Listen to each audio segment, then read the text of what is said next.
Kandidati i lëvizjes së vetëvendosje për kryeministër Albin Kurti ka quajtur fitore të popullit të Kosovës rezultatin e zgjedhjeve të parakohshme.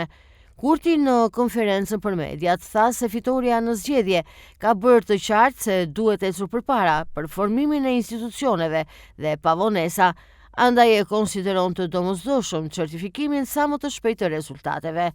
Lëvizja vetëvendosjes në bazë të rezultateve paraprake të Komisionit Qendror Zgjedhor të Kosovës ka marrë 49.74% të votave. Në këtë rezultat nuk janë të përfshira votat me kusht të personave me aftësi të kufizuara, si dhe votat nga diaspora. Kurti ftoi edhe partitë e ish opozitës për bashkëpunim në legjislaturën e 10 për miratimin e menjëhershëm të marrëveshjeve ndërkombëtare.